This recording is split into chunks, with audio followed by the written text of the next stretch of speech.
Imagine walking through a crowded city where everyone seems to know where they're going, what they're doing, and who they want to become. But you feel lost. You feel invisible. What if I told you that the ones who feel lost today often become the ones who change the world tomorrow?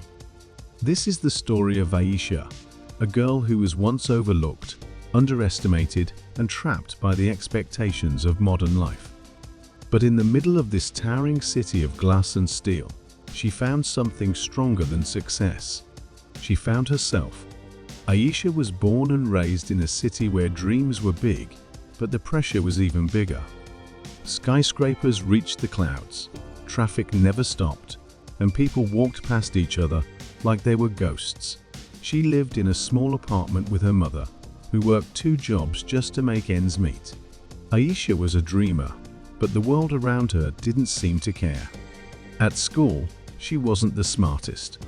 She wasn't the most popular. Teachers overlooked her. Friends ignored her.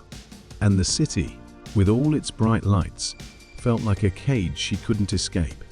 She tried to be like everyone else, chasing trends, pretending to be someone she wasn't, but inside, she felt empty. One day, after failing an important test, her teacher looked at her with disappointment and said, "Maybe you're just not meant to succeed." Those words cut deeper than anything she had ever heard. Heartbroken and exhausted, Ayesha wandered through the streets after school, ending up at an old bookstore hidden between tall office buildings. Inside, it was quiet, peaceful, nothing like the loud, rushing city outside. That's where she met Mr. Hakim, an old man who owned a shop. Looking for something special?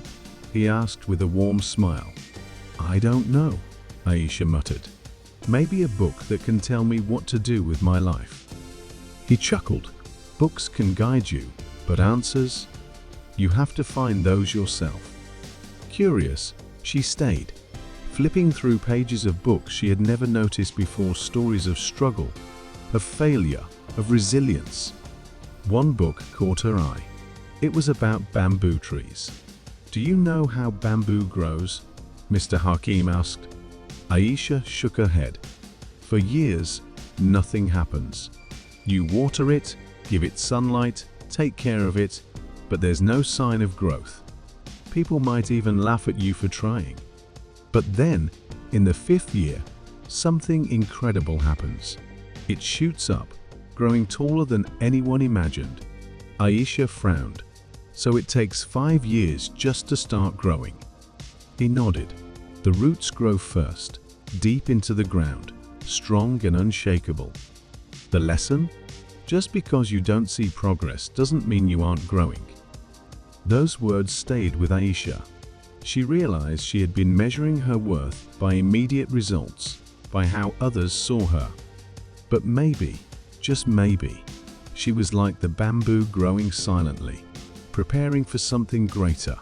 She started focusing on what truly mattered. Instead of forcing herself to fit in, she pursued her passion, writing.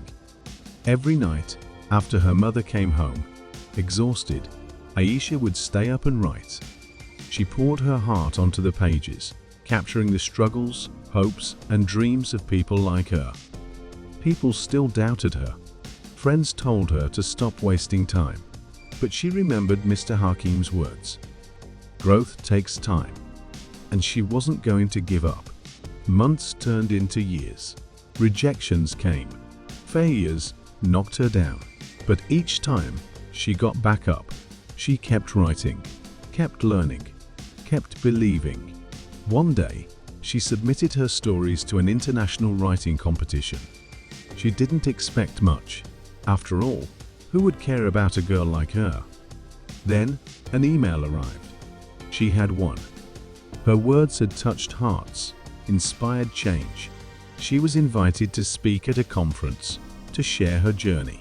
Standing on stage, looking at the crowd, she saw faces filled with hope, just like hers once was. She took a deep breath and said, 5 years ago, I thought I was invisible, that I would never be good enough. But I was wrong. I was growing, even when I couldn't see it. And so are you." The audience erupted in applause. Years later, Ayesha became a best-selling author. Her books translated into dozens of languages. But more than success, she gained something far greater: purpose. She returned to the bookstore where it all began.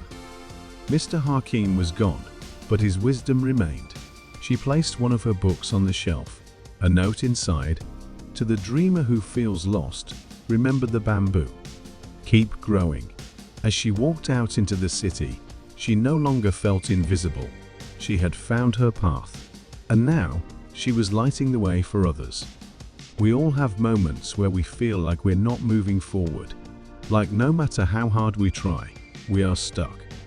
But just like the bamboo tree, real growth happens underground, when no one sees. If you keep going, if you keep believing, one day you will rise higher than you ever imagined. So tell me, are you ready to keep growing? So, if this story resonated with you, please don't forget to like, share, and subscribe.